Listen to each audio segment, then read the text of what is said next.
Bismillahirrahmanirrahim. Assalamualaikum warahmatullahi wabarakatuh.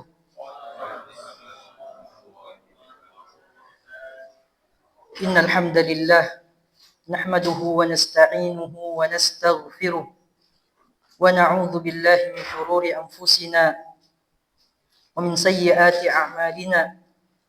Man yahdihillahu fala mudilla lahu wa man yudlil fala hadiya lahu.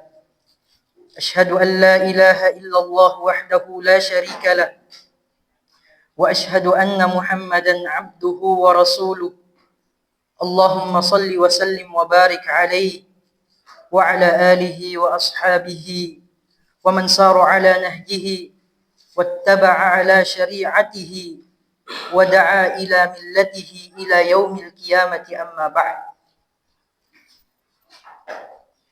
Hadirin jamaah Masjid Ubay bin Ka'ab yang semoga senantiasa dirahmati, dijaga dan diampuni dosa-dosanya oleh Allah Subhanahu wa taala. Alhamdulillah, kita senantiasa bersyukur kepada Allah Subhanahu wa taala atas segala limpahan nikmat yang Allah Subhanahu wa taala karuniakan kepada kita semua. Nikmat iman, nikmat Islam, nikmat kesempatan yang Allah Subhanahu wa taala berikan kepada kita sehingga dengannya bisa menggerakkan hati kita, menggerakkan langkah kita untuk senantiasa berusaha mengagungkan Allah Subhanahu wa taala melalui majlis-majlis ilmu yang diajarkan di dalamnya ayat-ayat Allah Subhanahu wa taala, sunnah-sunnah Nabi alaihi salatu wassalam sebagaimana yang dipahami oleh generasi terbaik umat ini, sebagaimana dipahami oleh salafun as-salih. Hadirin yang dirahmati oleh Allah Subhanahu wa taala, di pagi hari yang berberkah ini kita berkumpul bersama untuk sama-sama mempelajari, membahas sebuah fenomena yang sangat dekat dengan kita. Yang sangat dekat dengan kita. Kalau kita perhatikan, hadirin yang dirahmati oleh Allah Subhanahu wa taala, didesain pamflet kajian kita. Tentunya mungkin hampir 100% semua pernah melihat desain pamflet yang dibuat mengundang jamaah sekalian untuk menghadiri kajian di pagi hari ini. Kita bisa saksikan, jamaah yang dirahmati oleh Allah Subhanahu wa taala, kalau kita lihat di dalam pamflet tersebut ada ilustrasi seseorang yang sedang melangkah dari gelapnya dunia yang penuh dengan kelalaian di sebelah kiri. Ya, bisa diperhatikan, bisa dibuka di HP-nya masing-masing. Ini yang akan mengawali langkah kita, pembahasan kita di pagi yang berbahagia ini. Ya. Ilustrasi seorang yang sedang melangkah dari gelapnya dunia yang penuh dengan kegelapan menuju terangnya cahaya ketaatan kepada Allah Subhanahu wa taala, khususnya di masjid. Menuju kepada terangnya ketaatan, terangnya ibadah kepada Allah Subhanahu wa taala. Lebih spesifik di situ gambarnya adalah masjid. Dan kalau kita perhatikan pas di tengah-tengah ada batas ujiannya, ada garis di tengah. Itu adalah batas ujiannya. Dan tema kita di pagi hari yang berbahagia ini sangat tegas, sangat lugas. Ikhwan dirahmati oleh Allah Subhanahu wa taala, jangan berhenti di tengah jalan. Jangan berhenti di tengah jalan. Jatuh bangun dalam hijrah. Jatuh bangun dalam berhijrah. Ikhwan dirahmati oleh Allah Subhanahu wa taala,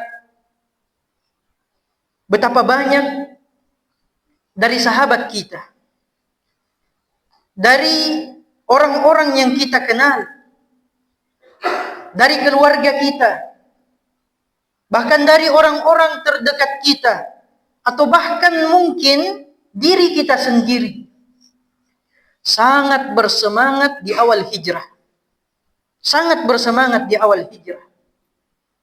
Seminggu pertama, bulan pertama, rajin ke masjid, rajin ikut kajian, ikut majelis ilmu. Pakaiannya, penampilannya sudah sesuai dengan sunnah Nabi sallallahu alaihi wasallam. Tapi yang kita saksikan menginjak bulan ke-6 misalnya, 1 tahun berlalu, apa yang terjadi jamaah yang dirahmati oleh Allah Subhanahu wa taala? Perlahan mulai gugur. Perlahan mulai gugur. Mulai lelah. Mulai kembali kepada maksiat yang lama. Pertanyaannya jamaah yang dirahmati oleh Allah Subhanahu wa taala, kenapa fenomena itu bisa terjadi? Kenapa fenomena itu bisa terjadi? Jawabannya, jamaah yang dirahmati oleh Allah Subhanahu wa taala, itulah yang insya Allah selama beberapa waktu ke depan kita akan sama-sama membedah penyakitnya. Membedah penyakitnya. Dan kita berusaha untuk mencari solusinya. Berdasarkan Al-Quran, berdasarkan As-Sunnah, sesuai dengan pemahaman salafun as-salih. Hadirin jamaah yang dirahmati oleh Allah Subhanahu wa taala. Hal yang paling pertama yang membuat seseorang jatuh atau gagal dalam berhijrah, dan ini yang mendasar ikhwan yang dirahmati oleh Allah Subhanahu wa taala, adalah karena kita kurang memahami hakikat daripada hijrah itu sendiri. Salah memahami apa yang dimaksud dengan hijrah. Banyak manusia atau banyak orang-orang di sekeliling kita, saudara kita, mengira bahwa hijrah itu cuma ganti casing. Cuma ganti casingnya saja. Dahulu dia bercelana jeans, sekarang diganti menjadi sirwal, sekarang diganti menjadi gamis. Dahulunya tidak berjilbab atau berjilbab pendek, berjilbab segitiga. Kemudian sekarang berubah menjadi jilbab yang lebar. Betul, benar, itu adalah bagian dari syariat. Itu adalah bagian dari syariat Allah Subhanahu wa taala. Namun ikhwan dirahmati oleh Allah Subhanahu wa taala, itu baru tampilan luar. Itu baru zahirnya saja. Hijrah yang sesungguhnya, ikhwan dirahmati oleh Allah Subhanahu wa taala, sebagaimana dijelaskan oleh Al-Imam Ibnul Qayyim rahimahullahu taala di dalam kitabnya Ar-Risalah At-Tabukiyah, yang intinya adalah al-hijratu ilallah wa ilar rasul. Hijrah kepada Allah, hijrah kepada Rasulullah sallallahu alaihi wasallam. Memindahkan hati kita yang awalnya cinta kepada dunia menjadi cinta kepada Allah, menjadi cinta kepada akhirat. Yang semula keimanannya bercampur dengan kesyirikan, menjadi orang yang senantiasa ikhlas mentauhidkan Allah Subhanahu wa taala. Tauhidnya murni hanya untuk Allah Subhanahu wa taala.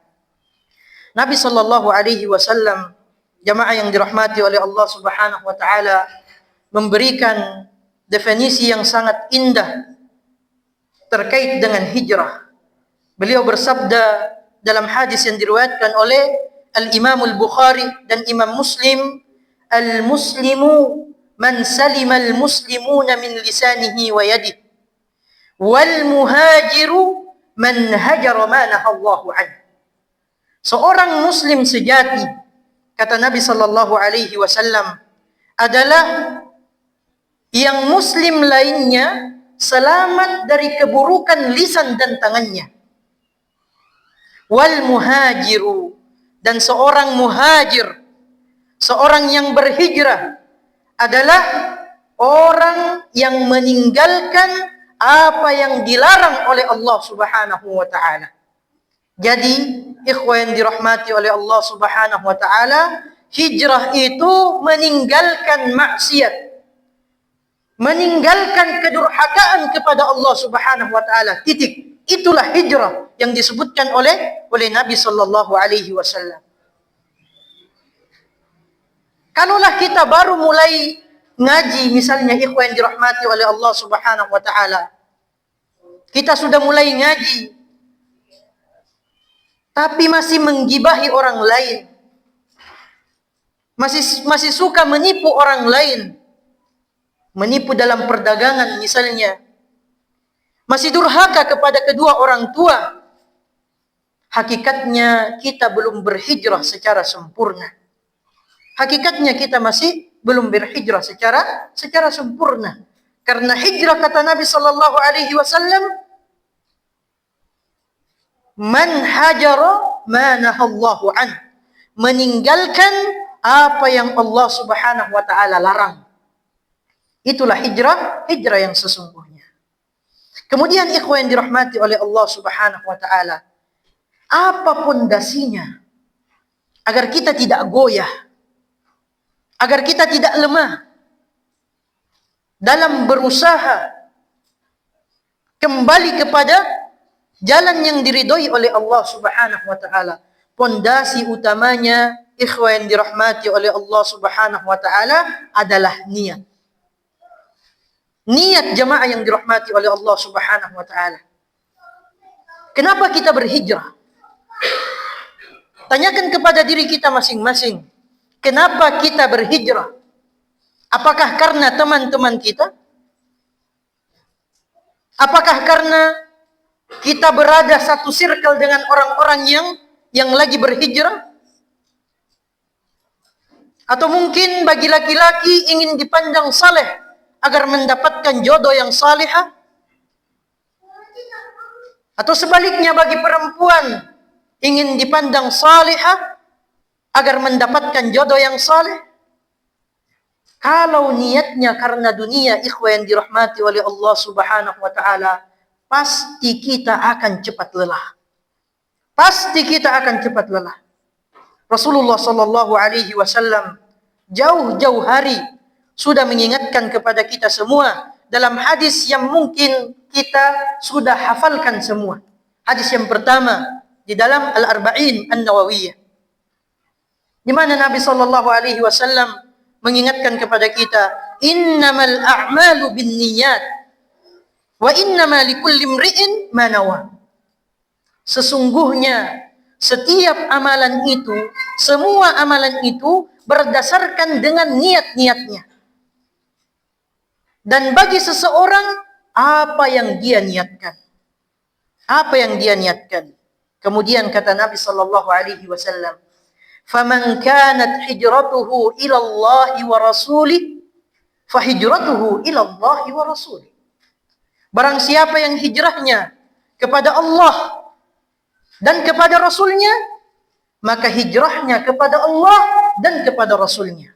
Dan perhatikan, wa man kanat hijratuhu lidunya yusibuha aw imra'atin yankihuha fa hijratuhu ila ma hajara ilaihi.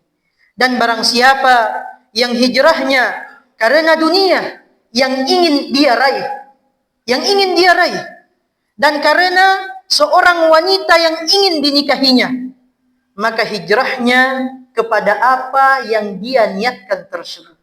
Kepada apa yang dia niatkan tersebut. Ikhwan dirahmati oleh Allah Subhanahu wa taala, Coba kita sedikit bermuhasabah di pagi hari yang berbahagia ini. Tanyakan pada hati terdalam kita. Tanyakan pada hati terdalam kita. Ya Allah, saya duduk di majlis ilmu di Masjid Ubay bin Ka'ab ini, apakah karenamu ya Allah atau hanya karena ikut-ikutan saya? Tanyakan jamaah yang dirahmati oleh Allah Subhanahu wa taala. Kalau masih keliru, perbaiki niat kita. Perbaiki niat kita. Bismillah, murni karena Allah Subhanahu wa taala. Karena kita ingin mempelajari agama Allah, mengangkat kejahilan dari diri kita, kemudian kita berusaha mengangkat kejahilan dari orang-orang yang berada di sekitar kita. Ikhwan dirahmati oleh Allah Subhanahu wa taala. Setelah niat kita benar, setelah kita memperbaiki niat kita dalam berhijrah, apakah kemudian setelah itu perjalanan yang akan kita lalui dalam berhijrah ini akan mulus begitu saja? Jawabannya tidak, jamaah yang dirahmati oleh Allah Subhanahu wa taala. Apakah antum berpikir bahwa setelah berhijrah, orang yang awalnya memiliki utang, tiba-tiba utangnya langsung lunas begitu saja? Tidak. Apakah kita berpikir orang yang berhijrah, yang awalnya memiliki masalah dengan mertuanya, tiba-tiba langsung disayangi oleh mertuanya? Tidak bisa juga serta-merta seperti itu. Apakah setelah berniat untuk hijrah, tiba-tiba rezekinya lancar dari Allah Subhanahu wa taala? Justru jamaah yang dirahmati oleh Allah Subhanahu wa taala, harus kita pahami bersama, setelah kita berniat untuk berhijrah, mengumumkan niat yang tulus di dalam diri kita, di dalam hati kita untuk berhijrah, maka Allah Subhanahu wa taala akan memberikan ujian kepada keimanan kita. Akan memberikan ujian kepada keimanan kita. Allah Subhanahu wa taala berfirman di dalam surah Al-Ankabut menjelaskan perkara tersebut. Ahasiban nasu ay yutraku ay yaqulu amanna wa hum la yuftanun? Apakah manusia mengira, menyangka bahwa mereka dibiarkan begitu saja mengatakan kami beriman, sedangkan mereka belum diuji oleh Allah Subhanahu wa taala? Kata Allah Subhanahu wa taala, "Wa laqad fatanna alladhina min qablihim falaya'lamanna Allahu alladhina shadaqu wa la ya'lamanna al-kadhibin." Sungguh, kata Allah Subhanahu wa taala, kami telah menguji orang-orang sebelum mereka. Diketahuilah siapa yang benar, jujur dengan keimanannya, dan siapa yang keimanannya hanya sebatas mulutnya saja, dusta yang dia ucapkan. Yaquluna bi afwahihim ma laysa fi qulubihim. Mereka mengatakan keimanan melalui lisan-lisan mereka, namun mereka tidak meyakini apa yang mereka katakan. Mereka senantiasa berla ilaha illallah dengan lisannya, namun tidak sampai ke dalam hatinya. Allah berbicara di dalam ayat tersebut berkenaan dengan orang-orang munafik. Berkenaan dengan orang-orang munafik.